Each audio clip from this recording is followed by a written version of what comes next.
What will the number one job be 20 years from now? Do you know? Well, I don't, and odds are it hasn't even been thought of yet. So how do you prepare for it? When a world that is changing so rapidly, how do you ensure that you will be able to make a living, let alone change the world? In today's episode, we interview a man who has made a career out of adapting to our ever-changing world. Welcome to the World Changer Show with Matt McWilliams. I'm your host, Mark Sieverkrop, a world changer just like you and Matt. On each show, we're going to bring you an inspiring person or message to help you unleash the world changer inside of you and live with passion, lead with purpose, and leave a legacy. Thanks for joining us today. Now let's get started. Hey everyone, welcome back to the World Changer Show. You're listening to episode 89, and as always, you can find the links for everything talked about today, including the unedited video cast of the interview, on the show notes page at mattmcwilliams.com/089. So Matt, I absolutely loved this interview.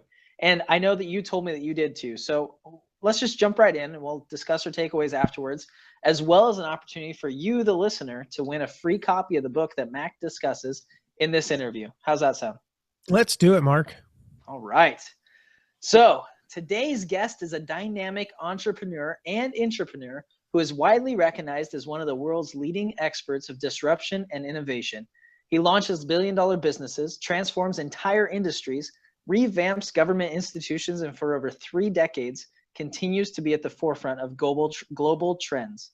He has worked with companies such as LinkedIn, eBay, Sony, and Universal Studios. He's an adjunct professor at the University of Southern California, a sought-after speaker and consultant, and is often interviewed and quoted on major television networks and in major publications, both online and in print. He's the author of Disrupt You, Master Personal Transformation, Seize Opportunity, and Thrive in the Era of Endless Innovation. Ladies and gentlemen, enjoy this interview with Jay Samit.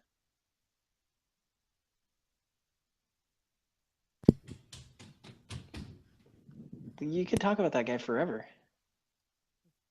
Yes, totally could. I mean, this is one of those interviews. It's like, how did I even get this interview? You know, he's awesome.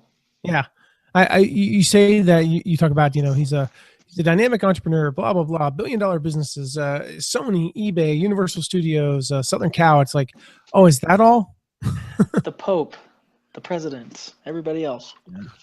Well, that's like one of our future guests, probably next 15 or 20 episodes is Claire Diaz Ortiz, and all she did was get the Pope on Twitter. Oh, you know, it's like, yeah, I did that on a random Tuesday. Why doesn't she do something with her life? What'd you do today? I went to the store, bought some new socks, got the Pope on Twitter. Bought some new socks. It's an accomplishment. Why don't you do something with your life? So that just reminds me, we had was it my sophomore year of college? Freshman year? No, sophomore year. Sophomore year, I had a sociology class, and one of our experiments we did, me and another guy on the golf team, we were both in the same sociology class, and we had like the social experiment day, and so literally what we did was for 2 hours we just stood on we stood in an elevator and rode it up and down, and just gave people this weird look. We kind of, so this won't be on the audio, so I can definitely say, you know, do this in the video. And we just we stand in the corner with like the smile like this. And finally people would look at us and we go, got new socks today. And it was an experiment to see how people reacted. How people react. It was very, now the thing is, because we did it, if we had done it in a dorm, this was in the athletic dorm, and so I knew almost everybody. I mean, anybody riding that, there are only 2 types of people riding that elevator: people that I knew who lived in the dorm, or people visiting people who lived in the dorm. And so the people visiting were like, okay, and the people I knew were just like started laughing. You know, they just thought it was funny. And the really funny stuff was when somebody would get on like 45 minutes apart. And what was the guy's name? You tell him again. Oh man, John Powell. John Powell they get on, they walk in the elevator and like, I mean, just go, new socks. Yep. They're like, why are you still in the elevator? Like, and then I would explain it to them. So, Right. So all right, well, we'll get into the, right. 6 the minutes. Got post-interview part now. Post-interview. All right. It's my new sock story there. Here we go. New socks. All right, ready? Nope. Yes, I am. Thanks for asking, though. Hey guys, we're live with Samit here. He is the author of this amazing new book, Disrupt You, Master Personal Transformation, Seize Opportunity and Thrive in the Era of Endless Innovation. If I can get that out there. And I'm only about 1/3 of the way through the book, Jay. Normally, I don't like to read the entire book because then it basically becomes, the entire interview just becomes me saying, so in the book you say, and there's like no curiosity on my end. And I love it when a guest actually says something, I go, really? I did not know that, as opposed to, yep, I remember reading that on page 32, third paragraph down. I highlighted it, as a matter of fact. So, but Jay, I do want to talk about one thing that is in the book. It's actually how you begin the book. And I was just talking about this on Periscope, and I got some really cool comments from people talking about, you know, how they've experienced similar things in life. And, you know, so I want to talk about this. It's like this 24-hour period of your life where you went from having this failed lottery kiosk prototype to having an airport information kiosk that led to this massive success. And I told people like kind of the brief story of that. And I said, if you've ever used one of those airport kiosk things, you know, you walk in like me, I'm there 40 minutes before my flight leaves, and they say you're supposed to get there an hour and a half. And I just walk up and go, doot, doot, doot. And I have tickets and I'm off and running. I said, tweet Samit and thank him, because he's the guy that's behind those originally. But I want to talk about that. Can you share a little bit of that story and what allowed you to make that mental pivot that turned failure into success?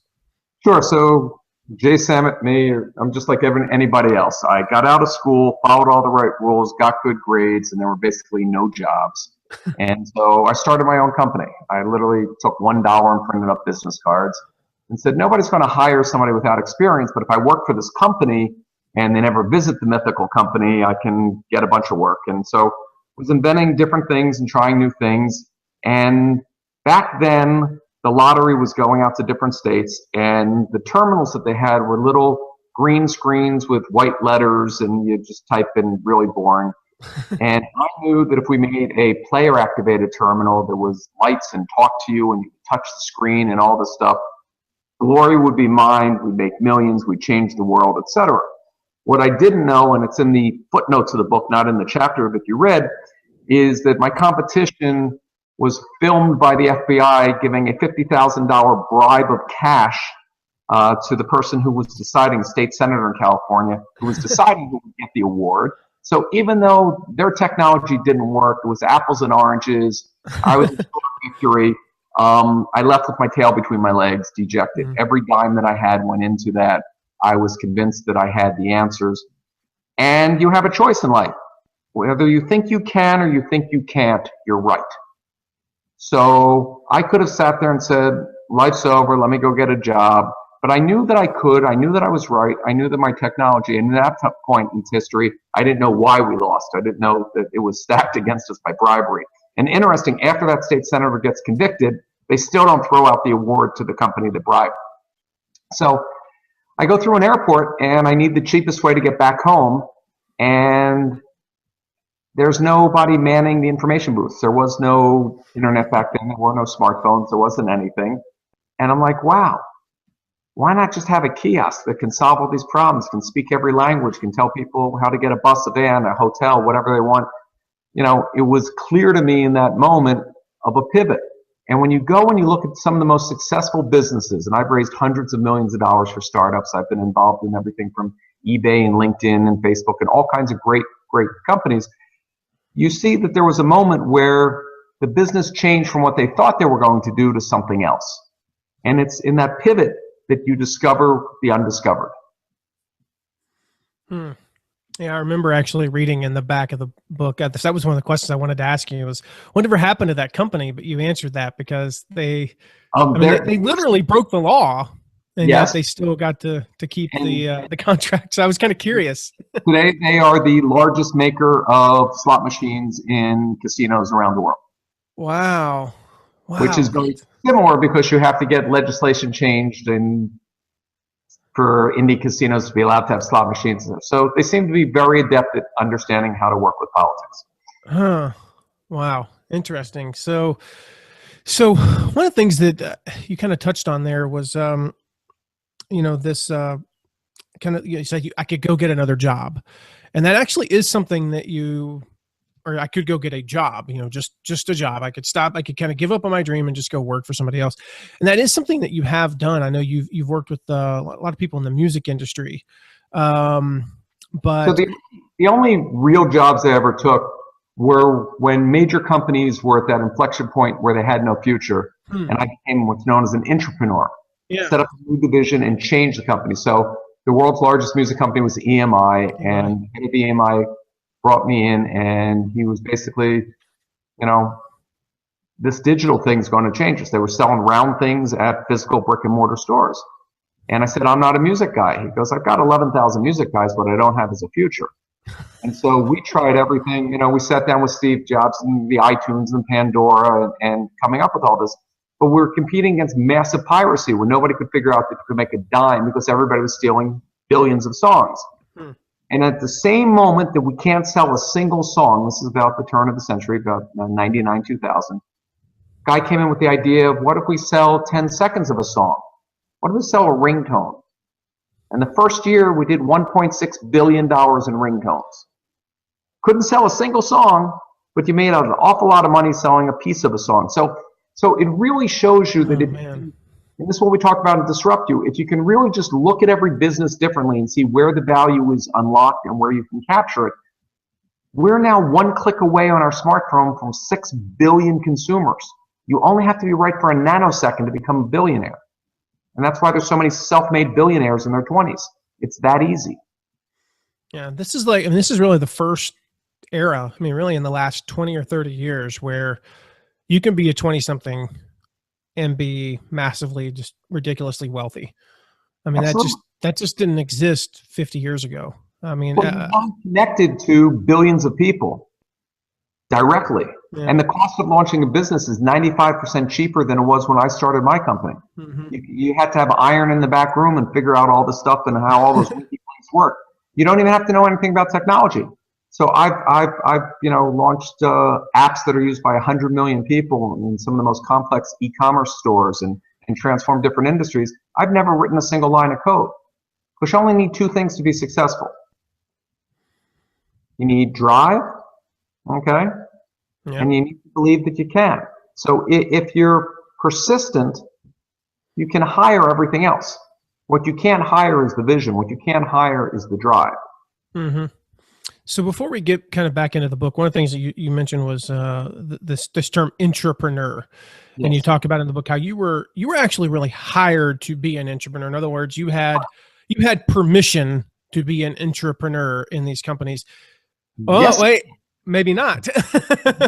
So that kind of, you may be heading right to my question, which is, what if you don't have permission to be an entrepreneur? What can those people who want to be an entrepreneur do? So it's an interesting job because on the one hand, you're a startup that has unlimited resources and a known brand. I was the guy brought in at the top of Sony to change Sony's future, or Universal Studios, great brands. But at Universal, I was so excited. Here I was in charge of everything digital. This amazing company had been around, for almost a century and had, all this great stuff. But when you get inside a company, it turns out you can't use Disney stuff. You can't use Warner. You got to use Universal. But Universal doesn't actually control Universal stuff. There's an executive in charge of feature films that controls the feature library, and there's somebody at TV, and there's somebody at theme parks, and they don't want to hear from you. So it's like being in a candy shop and mom won't let you buy any candy. And that's when you have to either figure out that you're going to figure out how to pave bridges, break rules, burn bridges, but get stuff done. And I talk about in the book, what we had to do. 10 years before Facebook, I had this idea that the first place that the internet would catch on would be college kids. That college students would want to get a web-based email account. This was 10 years before Hotmail or Gmail. Voice over IP, we launched that 10 years before Skype. We had all these things that we knew, and we knew if we could gather the college audience, that's who buys music, that's who goes to watches TV and goes to the movies. So the only way I could get this through my bosses was I named it animalhouse.com, because that was the Universal movie. Oh, First year, 1 out of 5 college kids in the US joins. It is a huge hit. It is sold out on advertising. It is unbelievable. And one day a boss comes to me and says, "Why are we on the internet? We're an entertainment company. Shut it down." That's the life of an entrepreneur. Huh. Okay, so my first reaction is that guy's an idiot. So I guess, like, I come from that, that entrepreneurial mindset. My dad was, spent most of his life as not an entrepreneur, but later in life was, and had that mindset. And that's just I tell people, I mean, we'll talk a little bit about self-disruption in a second, but my story, the 30-second version of my career is I've been fired 4 times, twice by the same company, once by my own dad. Like, literally, I was fired by my own father. And I tell people I am utterly unemployable, and I'm actually proud of that. I'm proudly, utterly unemployable, because it means that I'm stuck with this entrepreneur thing. Like, I'm stuck working for myself, which means that sometimes my boss is just a tyrant. But yeah, I mean, that's just like, I can't even relate to how I would react to somebody. Like, I'd just be like, "See ya, I'm out the door." But you've solved the one question, which is, would you rather work at 40 hours at a job that you hate, or 80 hours a week at a job that you love? Yep. And unless you believe in reincarnation, you have one shot in this world. So why not figure out what that is? Your purpose in life is to have a life of purpose. For this third of my life, my purpose is to give back, to try to teach the world to be more entrepreneurial. Because when we look out there, and I'll get on the soapbox for 2 seconds, there are 2.3 billion millennials. That is more people coming up than were on the entire planet when my parents were born. There are not corporate jobs for 2.3 billion people. No. Since 2008, the economy's bounced back, but it's been a jobless recovery. The Fortune 500 employ actually 1 million people less. So when you look at what's happening with ISIS, when you're looking what's happening with Greece, when you're looking Ferguson, when you're looking Baltimore, these aren't race, religion, culture issues. Massive unemployment under 30. There's nothing more destabilizing. And if you're a student of history, after World War I, we decided to penalize Germany so we would never hear from them again. And massive unemployment. A few years later, you have 80 million dead. So the world's got a lot of problems. And if you have problems in your life, you have a head start. Because all that an entrepreneur is somebody that solves problems. And that kind of brings us to people, and you become rich. Yeah. Oh, that's so true. Okay, so that kind of brings us to this idea of self-disruption, which is it's disrupt you. I mean, that's the theme of the book. But there's a quote in there, and I always butcher this guy's name. Is it Niccolo? Is that how you pronounce Machiavelli's first name? Niccolo, yeah. Niccolo, okay. He said that entrepreneurs are simply those who understand that there is little difference between an obstacle and opportunity, and are able to turn both to their advantage. And like I said, that kind of reminds me of my own story. I jokingly say I fell into this entrepreneurial role because I couldn't last anywhere long enough. I'll give you a great example, and it's somebody that I worked with in the past. Have you ever been in an airport and your flight was canceled? I actually haven't.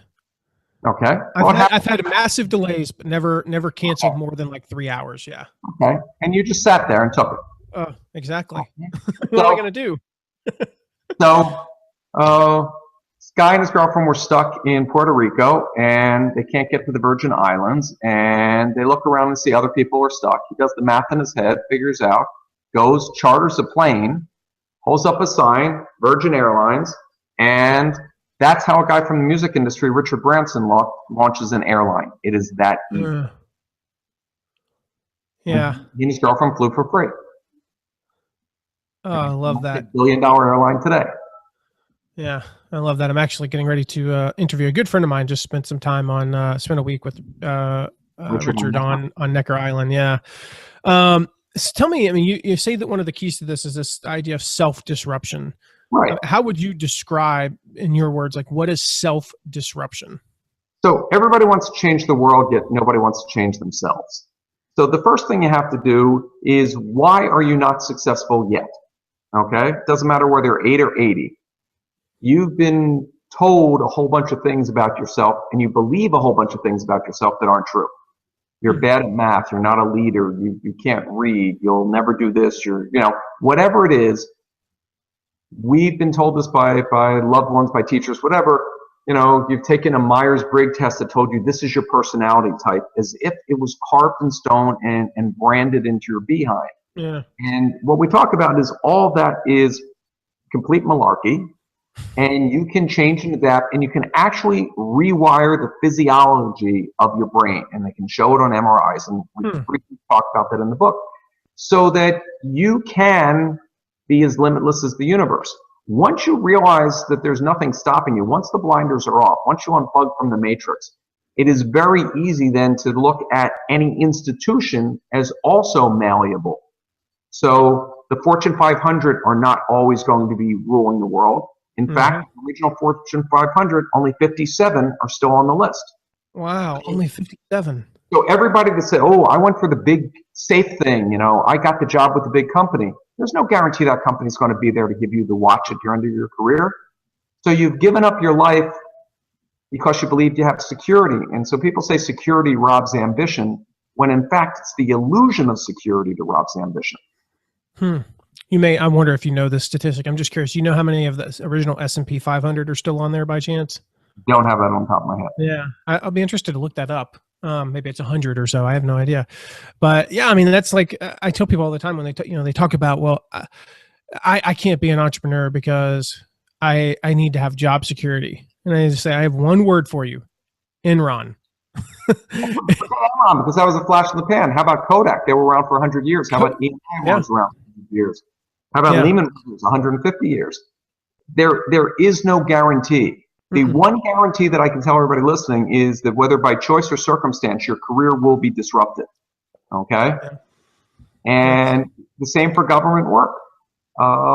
And so you either have the choice of falling behind or keeping up and exceeding. And the choice is completely up to the individual. There's nothing stopping you. There's no access. The majority of the billionaires in the world were completely self-made. They didn't go to the right schools or have the right family connections.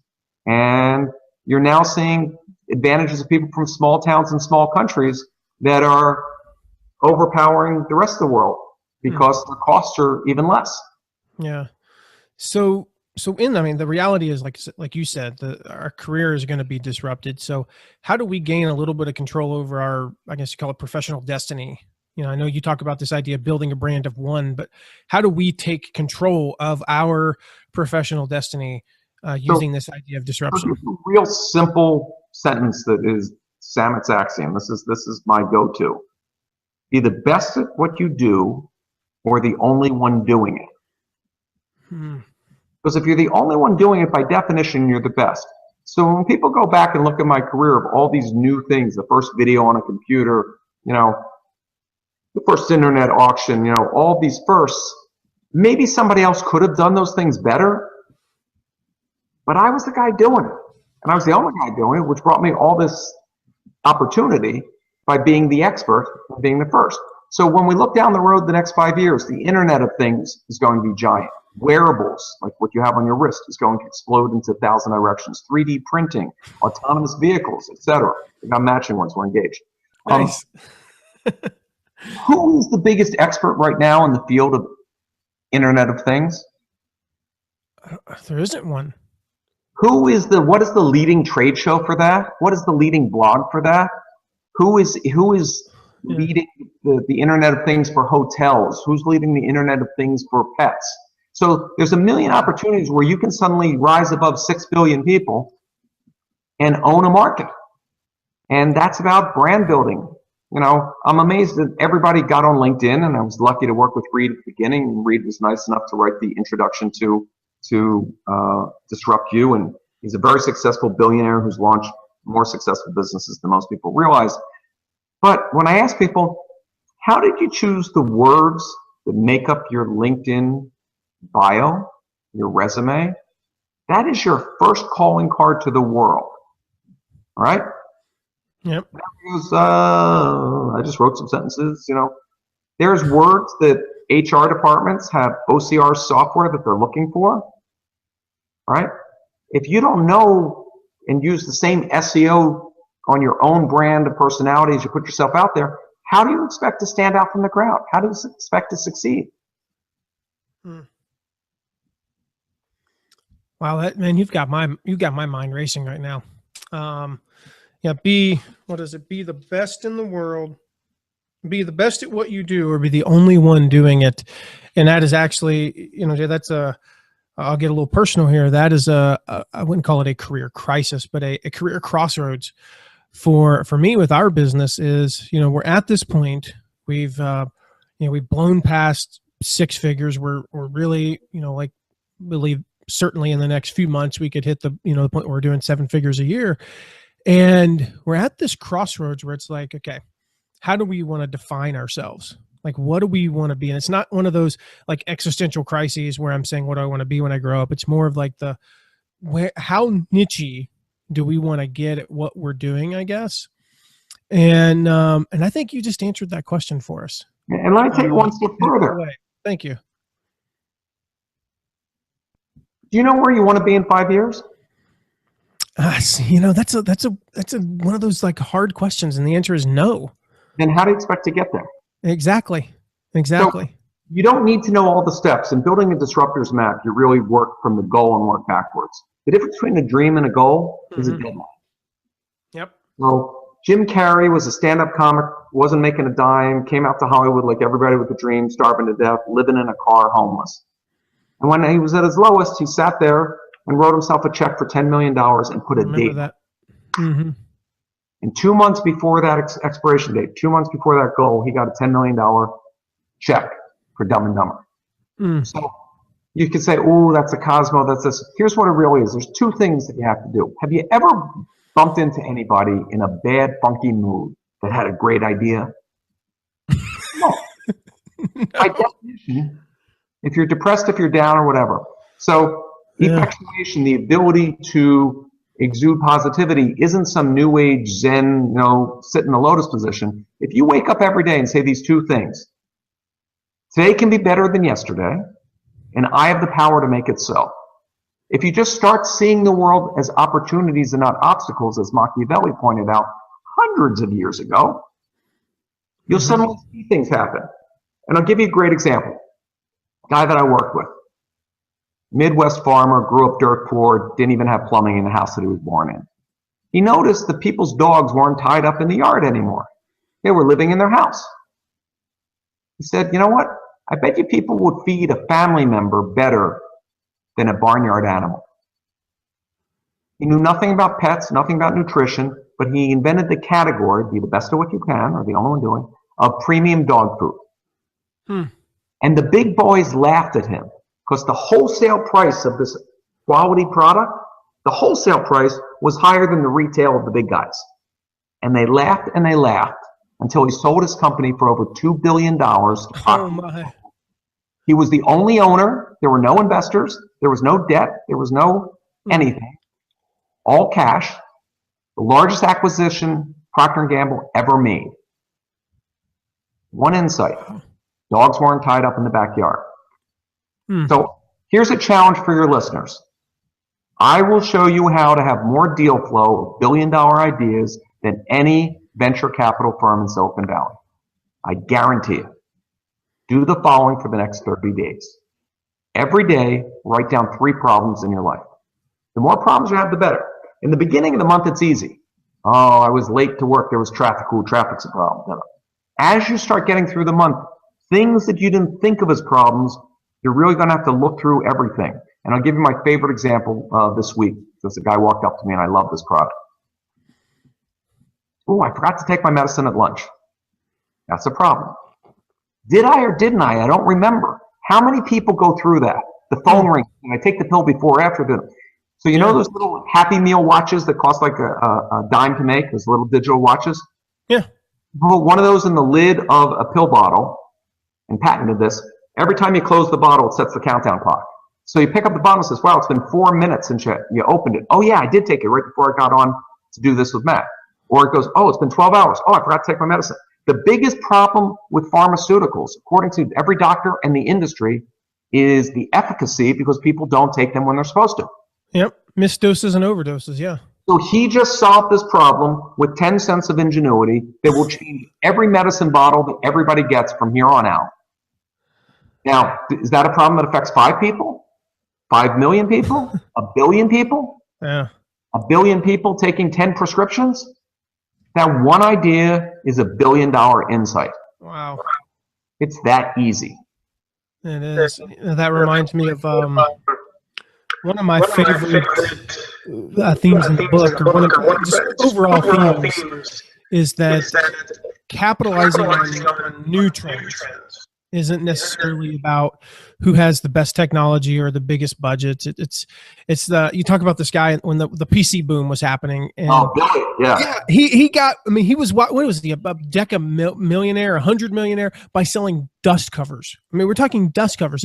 This isn't a, it's not a, I don't know if I have a question on that, but an invitation to maybe talk about that theme a bit here, like how simple it is. It's not like, people have this concept of innovation and disruption is, okay, the iPhone was a disruption. Well, what about the iPhone case? It's a piece of plastic. It didn't take a genius to invent the iPhone case. $15 for something that cost 12 cents to manufacture. Yeah. And the first year, iPhone accessories sold $16 billion. Apple made none of those. Yeah. So how many people said, wow, let me make something white and get it in the Apple store? And the R&D budget for that $16 billion was probably about zero. I mean, there's no R&D to an iPhone case. I'll even take it one step further. There are whole websites that have patents that you can use for free that will let you monetize. NASA has a whole section of, please take these things and turn them into something. And if you want to know what type of things come out of NASA, there's tons of stuff, and you own a NASA product in your house right now. They wanted to figure out how in space they could pick up that dust off of the moon. Remember, they're wearing big old gloves that got to pick up the dust. So they made a battery-powered motor. You know that better as a dust buster. So Black & Decker went from being a defense contractor to a consumer electronics manufacturer. Really? So there are endless examples. So take one step back. Think of those scientists working in those labs, those research institutions, every university. They don't know what they're doing. Not a single one of them. Now, I'm not putting down science. The definition of science and discovery is not knowing what you're doing. So they're not sitting here saying, how do I come up with a thing that I can sell and make it this margin? They're trying to figure out something.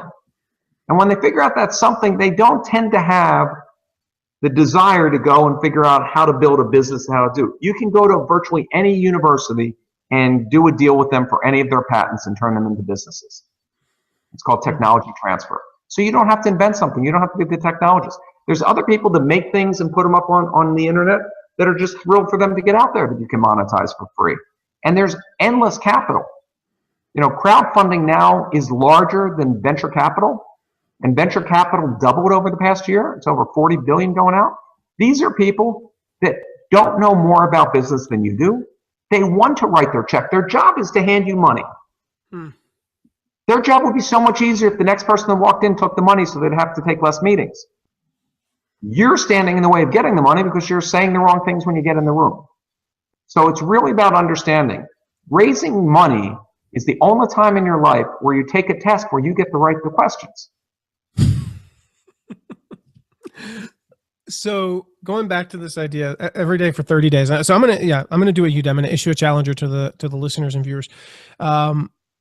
Every day for 30 days, write down 3 problems. So at the end of 30 days, possibly 90 problems, probably more like 45 to 60 problems. What do we do then? What do we do with those problems?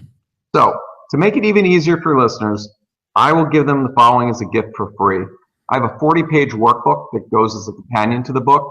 If they reach out to me at jsamit on Twitter or jsamit.com, JAYSAMIT, I will send them the companion to this book so that they can go and work on their path to success. Wow. So that'll help them. What do they do with it? They then go through that list and say, which am I passionate about? Because it's going to take years. It doesn't happen overnight. Yep. What am I passionate about doing, and what affects the most people? So I teach a class, How to Build a High-Tech Startup, at USC. And every year there's somebody that has a how to deliver food to the dorms, okay? I'm like, really? That's a scalable business. That's going to change the world. If everybody in the dorm did it, are you going to make $1 billion? No. On the other hand, 2 students came up to me 2 years ago with an idea, the first people to think of the idea of crowdfunding commercial real estate. I got them a Series A, and they did $150 million the first year. I hosted a series called Startup of the Year with the Wall Street Journal. The winner, who's made hundreds of millions of dollars, took a smartphone, attached it to a drone, and wrote software that would spot leaks on oil pipelines. Saves the environment, saves labor, saves fuel, worth hundreds of millions of dollars. It works in the desert. It works in frozen Alaska. Genius. It is genius. Oh man! They didn't invent the phone. They didn't invent the iPhone. Oh. When Steve Jobs came out with the original iPod, do you know what piece of the iPod Apple made? The wheel. The profit. It was designed by non-Apple employees. It was manufactured by non-Apple employees. Interesting. That's that kind of goes against the what we think of when when I read the biography of Steve Jobs by Walter Isaacson. That goes against the ethos of Apple that we think of when Steve Jobs was around. That it was all the mythology. Yeah, that we all it's all internal, like no external hard drives, no this, no, we're not going to work with IBM, no, we're not going to work with this company. But basically the entire iPod was a non-Apple product, just had a logo on it. That's awesome. I mean, that product, I mean, there's no iPod, there's probably no iPhone. There's no iPod, there's no digital music. I mean, why would there be digital music? So all that you need is the vision and the persistence. Everything else can be hired. Capital is an excuse. I just meet a lot of entrepreneurs that are better at making excuses than they are at making product. Yeah. Oh, that's amazing. So I mean, I know it goes without saying as we wrap up here that startups and entrepreneurs they tend to be a little bit better at disruption than the Fortune 500. That's why 443 of the Fortune 500, original Fortune 500 are gone now, is because they maybe got too big for their britches. I don't know. But I think that one of the things is, and you say this in the book, they're really set on preserving the status quo. I mean, I have my own theories for why that might be, but why do you think that is? And then, I mean, how do we make sure that we aren't just preserving the status quo if we've reached a certain level? Well, it's really tough because it'll happen to everybody. Everybody, even I've been disrupted. And what happens is you're doing annual budget cycles. You're competing against your known competition. You're saying, look at my market share compared to them. All the music companies were jockeying for who had the greatest market shares. The entire market went from 40 billion down to 20 billion, like that. And everybody lost money, but somebody was still going, ooh, we're number one. What happens is you have a good idea, and the big guys are busy still trying to get the last dollar out of the idea that they know that works. And so the biggest difference between me on the wrong side of 50 and you on the right side of 50 is when I was young and arrogant and knew everything, I used to lament, why don't they get it, right? I'd go in with the surefire, why are these people dumb? Why don't they get it? Now I realize it's your job as an entrepreneur to explain to people that live in the past what the future will be like. So it's a communication issue. And the onus of communication is on you, the disruptor, because you have to be a little bit of a Pied Piper. You're going to have to get investors to follow your dream. You're going to have to get employees to follow your dream. You're going to have to get customers to follow your dream. So you really need to learn how to communicate the story. And we have tons of examples in Disrupt You, from non-techie, how to reinvent the concept of a restaurant, how to automotive, any sector that you can think of, and they all follow the same 4 steps. And I really hope that this inspires and helps people with their journey so that it takes less time than because we all benefit from successful entrepreneurs because they've solved problems for us.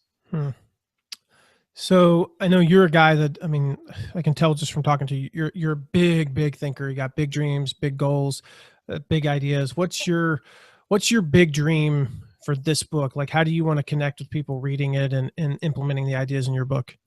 Well, as I say at the end of the book, what I really would like is for people to tell me their success stories that come out of applying this, so I can share those, so that we build a movement of teaching people and educating them on how easy this is. The U.S. no longer has the world's greatest education system. We don't have the greatest economy. We don't have the greatest anything. We do have one competitive advantage, because I've lectured on this from Moscow to Mumbai. We don't have a fear of failure. We understand the difference between failing and failure. Failing is learning what doesn't work. Failure is throwing in the towel. In many other cultures, if you raise money and lose it, you're dust. So I'll close with one of my favorite stories of two guys that I worked with early in my career. Years ago, they had a genius idea. What if you hooked up a computer to traffic lights to control the flow of traffic? It's called traffic data. It was foolproof. How could it go wrong? These were very young guys, brilliant, and every city planner just scratched their head and goes, what's a computer? What are you talking? Get out of my office. And traffic data went belly up, but Bill Gates and Paul Allen decided to launch a second company called Microsoft. And it did $70,000 its first year. So their first business was a failure. Walt Disney's first few businesses were bankruptcies. Yep. Henry Ford's first 3 companies went bankrupt, okay? They learned what didn't work. Many VCs would rather back somebody that's already failed. Oh, yeah. So there's no shame in it in our society. Homer Simpson has a get-rich-quick scheme. It doesn't happen, and life goes on. That's unique to the American ethos. In the rest of the world, they don't have it. So let's embrace that. Let's do speed to fail. Fail before your cash runs out. And we talk about how to do this in the book. And let's go change the world and disrupt things. I love it. So before we get to the last question, it's the one question I ask every guest. There's only one that I ask every guest. I do just want to encourage the listeners or viewers, go check out the book. It's on the show notes page, all the links there. And it comes with my guarantee that I give every book that I recommend, which is, and it's never happened, thankfully. Save me a little bit of money there. But if you read this book, if you get, at least halfway through and you go, this book that was not worth the 15 or 20 bucks that it is on Amazon, send me an email. I'll give you my address. You can send me the book and I'll send you a check back for the cost of the book and give it to somebody that it will make a difference for. So again, the book is Disrupt You, Master Personal Transformation, Seize Opportunity, and Thrive in an Era of Endless Innovation by Jay Samit. Jay, before I let you go, again, that one question that I ask everyone, and that is, what legacy do you want to leave? Wow. Well, I think my legacy is my 2 sons who I've left the world better than I came in. They're great, amazing young men.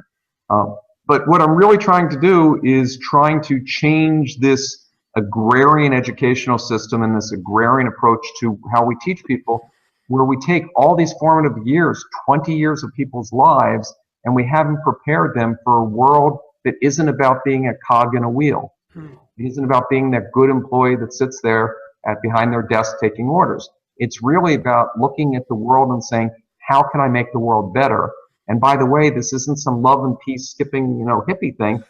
Making the world better makes you very wealthy. And that wealth will allow you to also go to charities that maybe fell through the cracks and you can't make better. I mean, the greatest entrepreneur became the richest man. So Bill Gates, he spent the past years and billions trying to eradicate one disease. One disease. Jimmy Carter's focused on one disease as their legacy. But in that path of Bill Gates tracking down that one disease, they've had to invent a whole bunch of technologies that help many other diseases and many other processes. So it's the journey that you go out and try to, do something, and you'll be amazed. The more people you help, the more successful you'll be. I love that, Jay. That is powerful, guys.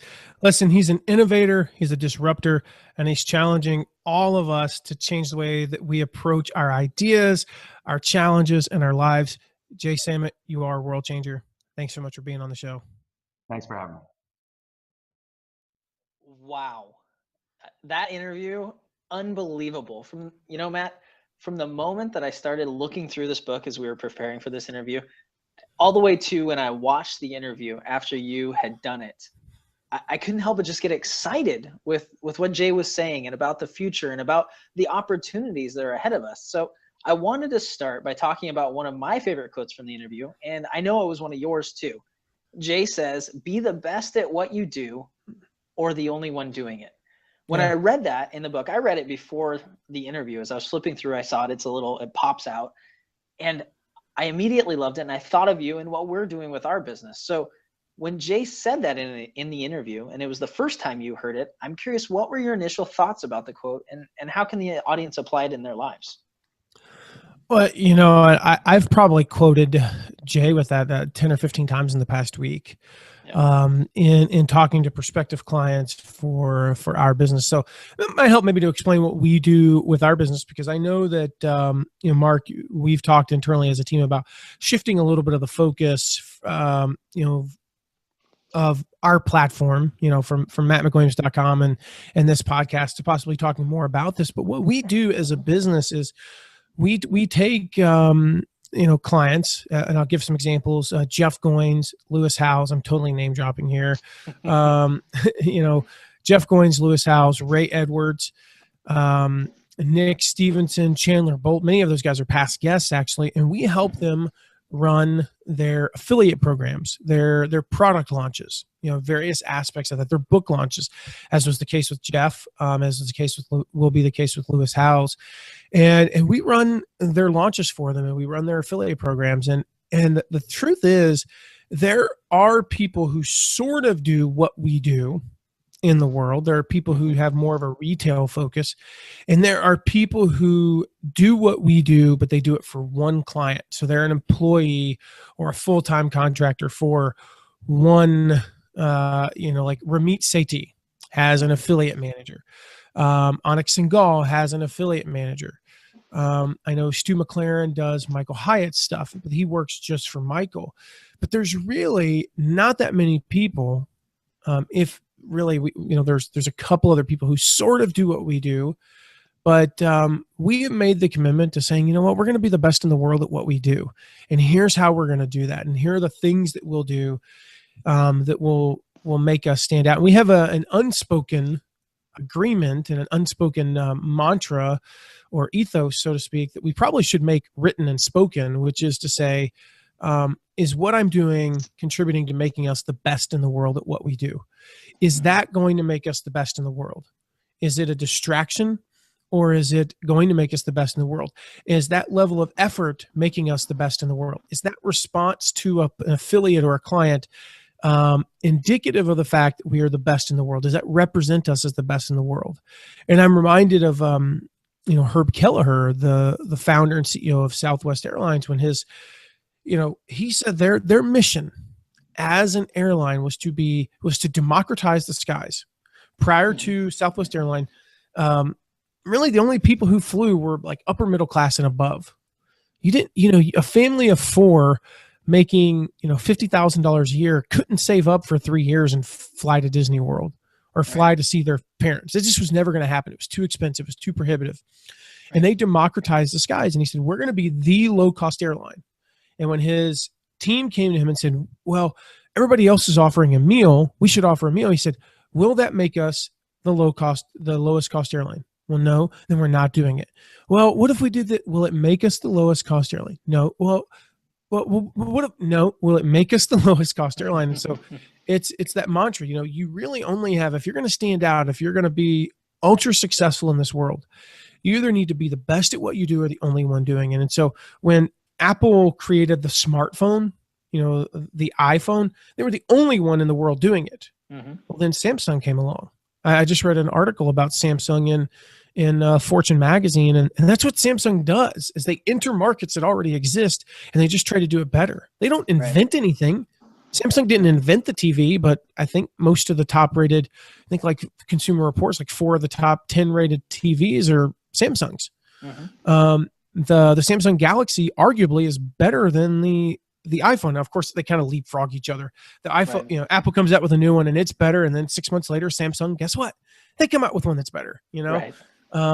But they basically, for the while, were the only ones doing it, and now their mission is, we're not the only ones making smartphones, so we better be the best in the world at doing it. And I think that their revenues and their track record has proven that they are. Mm-hmm. That's huge. And I mean, that's exactly why what you said was exactly why I thought of you and thought of what we're doing, because there's very few people that are doing it.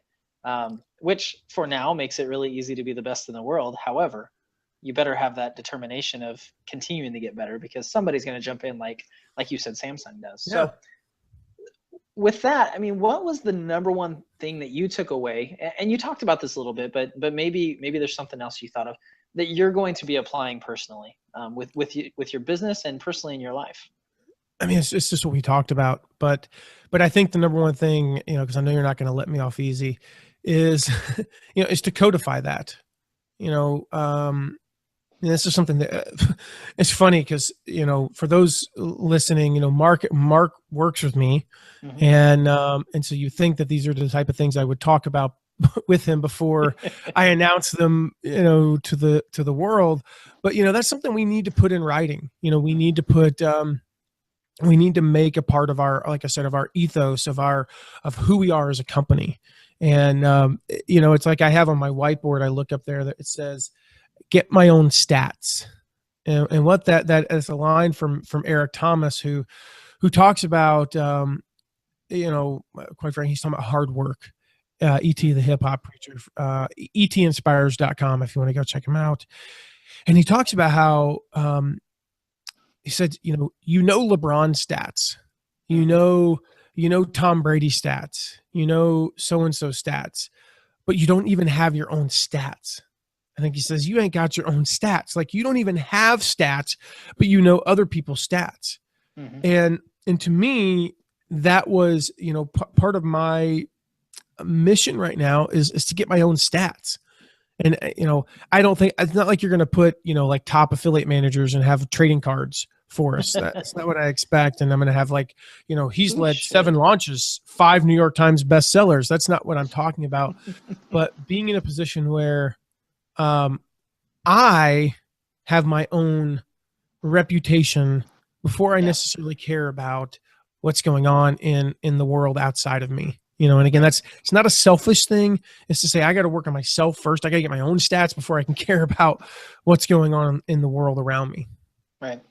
Well, and I think, and I'm glad that you expanded on that, because one of the things that Jay says in the interview that I really loved was the fact that he said, you know what, there are people that are better at these things than me, but I actually did them, Exactly. And so, you talked about how it's important that we be the best in the world at what we do, but unless we actually put that into place in our business, and unless you, the listener, put it into place in your business and in your life, it doesn't really matter. I mean, it doesn't matter how good you are or what idea you have if you're not going to actually do it. And that's one of the things that I loved about Jay was he was like, look, there's tons of opportunities, but unless you actually do it, it doesn't matter.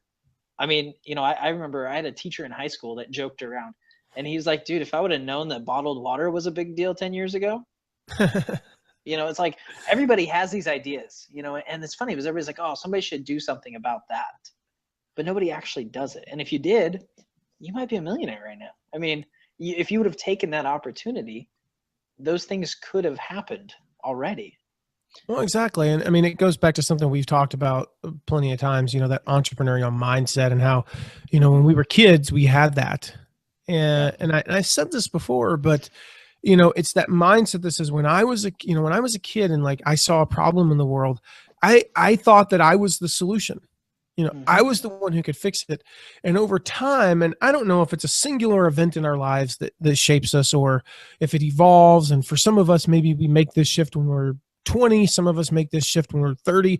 Some of us, I think the ones who change the world never make this shift. And some of us make this shift when we're 7 years old. But we shift from I am the solution to the world's problems to somebody should do something about that.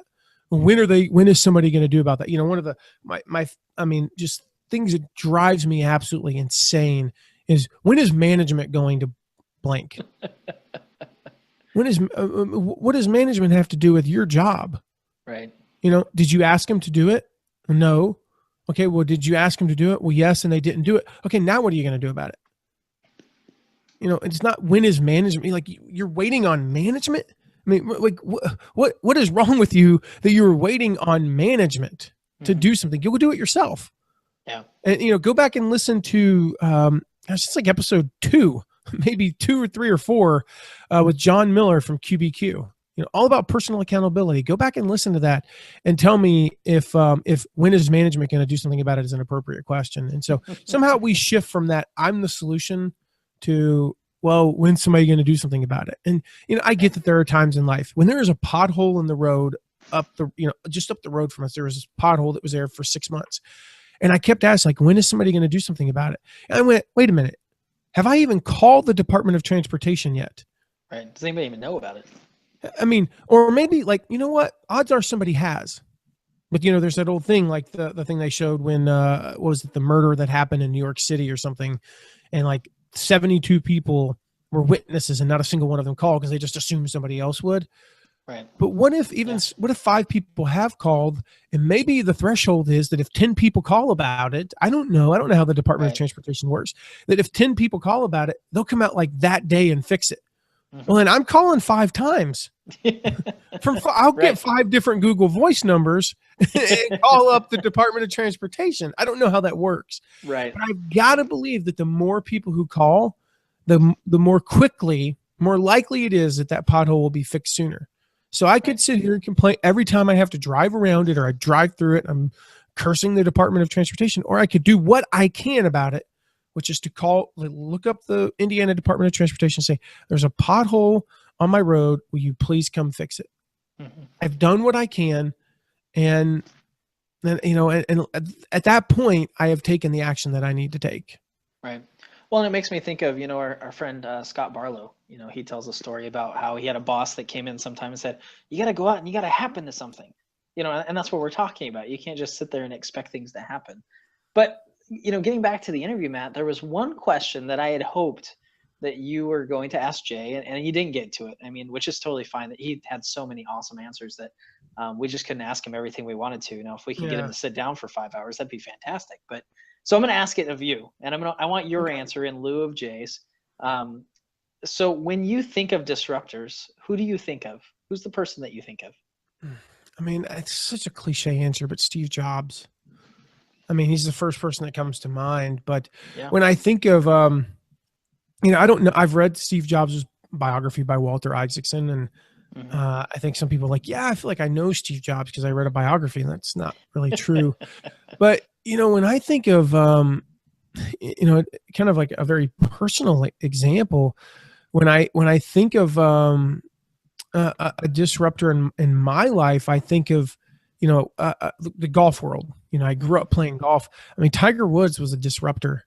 Now, like him or not, his personal problems aside, he came in and disrupted a game. And so if you think about golf 20 years ago, for those who were around it, like we kind of had this vision of like fat guys and goofy pants, and I mean, let's just be real. It was old fat white guys riding around in a golf cart, drinking beer, smoking cigars, and hitting a little white ball around a golf course. And Tiger Woods came in, and Tiger was a beast. He was in shape. He was tall. He's African American. I mean, there he just kind of disrupted that, even though there had been a few, Charlie Sifford, Lee Elder, there'd been a few African-American players that had done fairly decently in the past. But this is the first one that came in and won a major championship, not won 14, that dominated the game. And he came in, and now if you look at the golfers today, he turned professional in 1996, won the Masters in 1997.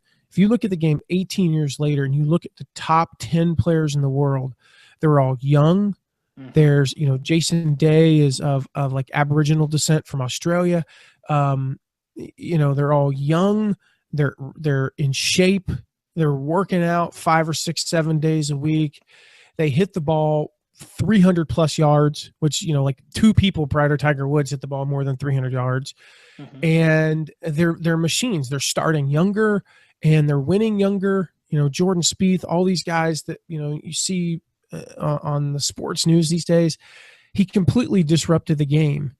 And he did it by, coming in and being successful with his method, and people copied it.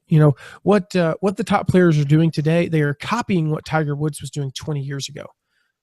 And so I think there's a lesson in that they're not like reinventing it. He reinvented it, and they're copying him.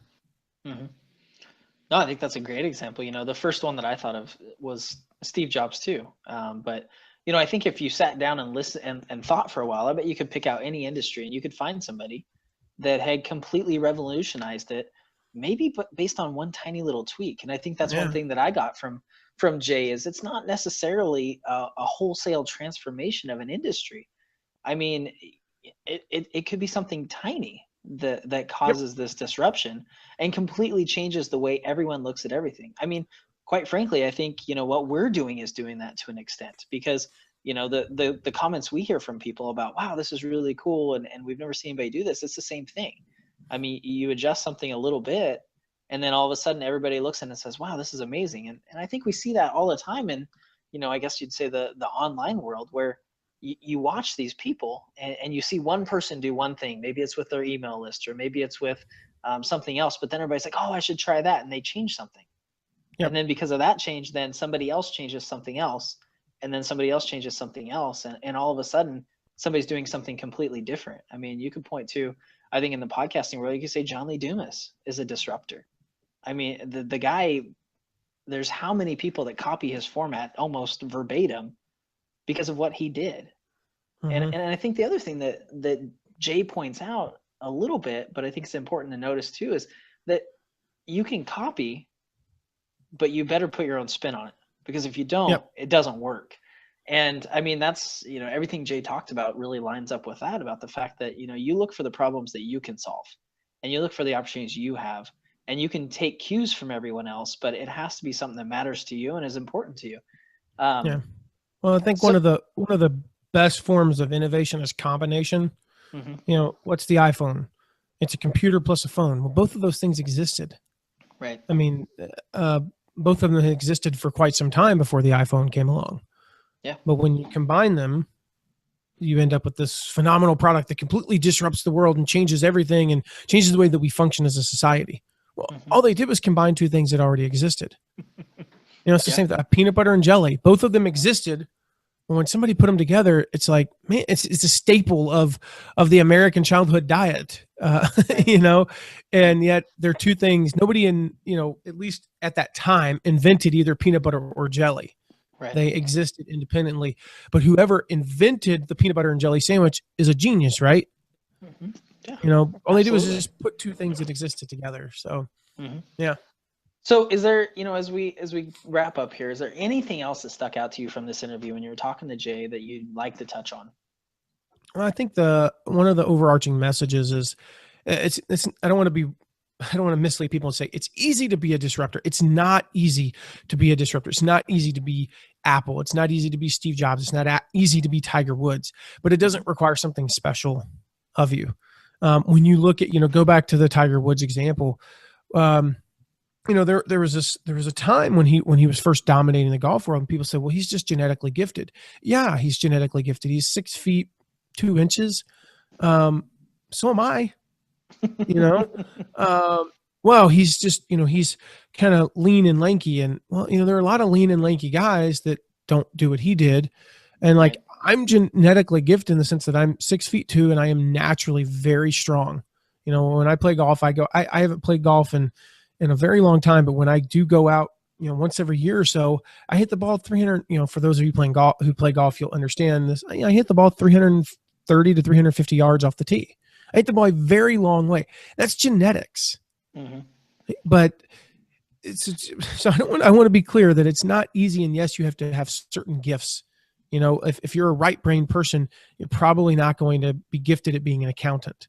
But once you find that, it doesn't require something extra special of you. To be the best accountant in the world, I think that any one of hundreds of thousands of accountants could be the best accountant in the world if they put their mind to it. And I think that any one of those hundreds of thousands could disrupt the accounting profession, like with a quicken, if they put their mind to it. And so it's not easy, but it doesn't require something that is so special to disrupt the world in some way. You may not disrupt the world in golf. You may not disrupt the world in technology. You may not disrupt, medicine, but everyone has the ability to disrupt the world in a positive way in some aspect of the world we know. And I think, the whole message of this podcast is, even if you disrupt your own family's world in a good way, you make a huge impact on the world. Yeah, you break a cycle. If Right. you break let's say that for 4 generations, the men in your family have been alcoholics, and you disrupt that cycle. That we did a episode on that, or I did, a way back on breaking, negative cycles. That's a heck of a disruption if you can do that. And again, it doesn't require anything special, because people have broken cycles. I mean, since we've been recording this podcast, thousands of people have broken addictions. Yeah. And were they special per se? No, they took what they knew, and they applied, the science of addiction breaking and what we know works, and they took action on it, and they broke the addiction. Mm-hmm. So as we wrap up, Matt, we do want to give away a copy of this book to someone, and I think they're going to love it. I mean, this is one that, as we prepared for it, it was one of the books that I'm going back and I'm reading every page of that book. As you mentioned, Matt, we don't read the whole thing when we're preparing, but this is one I'm going to go back and read. So I would love to give you a copy. And if you'd like to enter to win that, you can text DISRUPT, DISRUPT, to 33444 before Sunday, September 13th at 12 p.m. Pacific Standard Time. Again, that's DISRUPT to 33444 for your chance to win a free copy of Jay Samit's book, Disrupt You. So before we get to the question for this week, Matt, let's thank a few people on iTunes, or thank a few people who have given us a review on iTunes. Absolutely. Quick shout out. Thank you very much for leaving ratings and reviews to Ray Tulaney, Bryce A. Evans, Chris Cerrone from the Chris Cerrone Show. Hey, Chris, thank you. Shannon Fitzgerald, Mike D'Amigo. Is it D'Amigo or D'Arago? I think it's D'Arago. D'Amigo would be kind of fun too. The friend, I think that would mean. That was, as my friend said, that's Spanish for the amigo. Sorry, or Italian for the amigo. So yeah, Mike D'Arago. Those R's next to each other, it looks like M's sometimes. Danielle Wigfall, and to H. Moniette, thank you so much to all 7 of you for leaving a rating and review recently. And a special shout out to Ray Tulaney, who said that the World Changer Show, and I'm reading this in part, it's actually one of the longer reviews we've ever received, but he says the World Changer Show is a truly inspiring podcast. I've only recently come across it, but I've had an opportunity to listen to various episodes, and I'm already hooked. Matt McWilliams puts the passion behind everything he says and does. Looking forward to diving even deeper into this rabbit hole of awesomeness. This is a rabbit hole of awesomeness. So thank you for being a world changer, Matt. So thank you, Ray, for that those kind words on iTunes. And if you have not left us a rating and review, you can find a link to do that on the show notes page at mattmcwilliams.com/089. And one final note, Matt, that I wanted to mention before we get to our question: be sure to go and get the workbook that Jay mentions in the interview.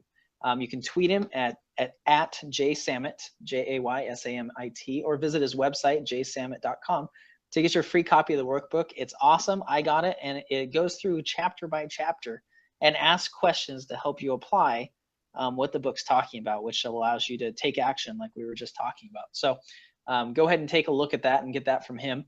And the question for this week is, what obstacles do you see in your life that could be huge opportunities? Head on over to mattmcwilliams.com/089 to answer that question, as well as getting the links to everything we talked about today, the unedited video cast of this and Matt's interview. And don't forget also to text DISRUPT to 33444 to enter to win your free copy of the book, Disrupt You. On next week's episode, we are going to talk about how a single African tribe has completely dominated the world of running and why it matters to you. Take a listen to this clip. Until next week, remember, you were born to disrupt the world. You were born to make history. So believe it, become it, and pass it on.